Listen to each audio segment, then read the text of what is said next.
Бұл оқиға шынайы өмірімізде болып отырған жағдай. Орал қаласының шалғай ауылында тұратын жетім жігіттің өміріне негізделген. Тағдырдың тәлкегіне дүние есігін аша салысымен түскен жас жүректің нағыз ана тұлғасын ашуы. Менің мақсатым осы мақаланы оқи отырып қыздарымызға, жігіттерімізге ой салу.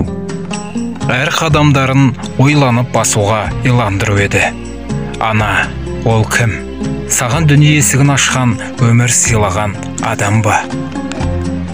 Әлде сенің қандай екеніңе қарамастан өмірге құлшындырған, бағып-қағып әлпештеген, аяулы алақанына салып, құшағына қысқан жылы жүзді жан ба? Ана деген кім сонда? Досым Бекзаттан сұрасам, ол сен айтып отырған бір адам ғой.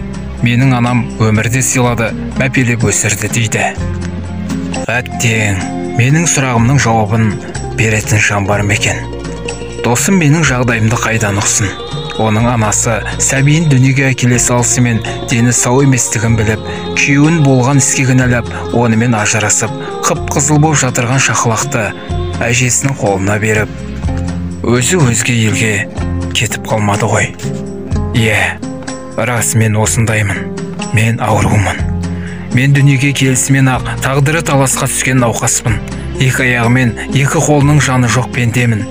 Тек қана терезеге телміріп, қарт әжемнің алдында құрдай жорғалағанын көре тұра, түк те бітіре алмаған 16 жасар сорлымын.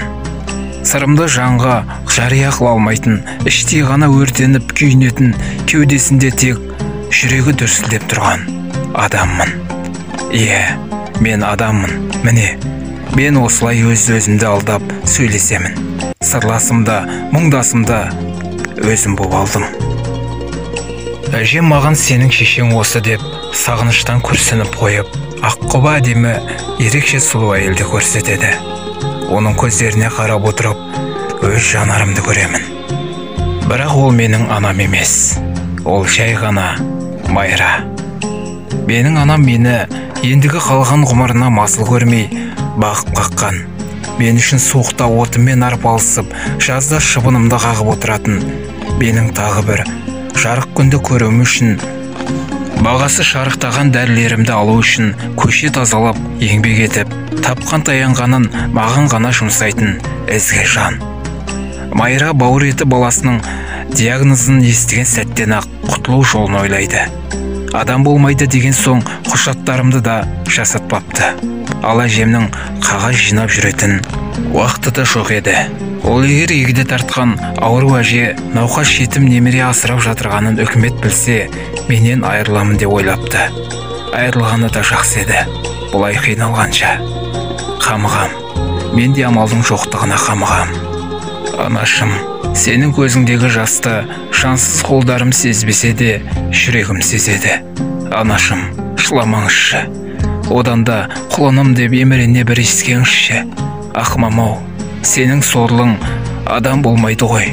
Арқамнан түсірмес алыбың, көңіліңді бағатын шарығың болар едім. Анашым, анашым.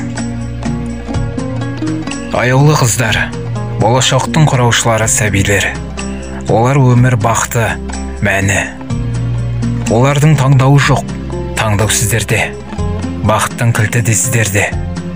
Естен шығармағайсыздар. Жетімдер жыламасын. Әлпештеген атана көз жасын буламасын.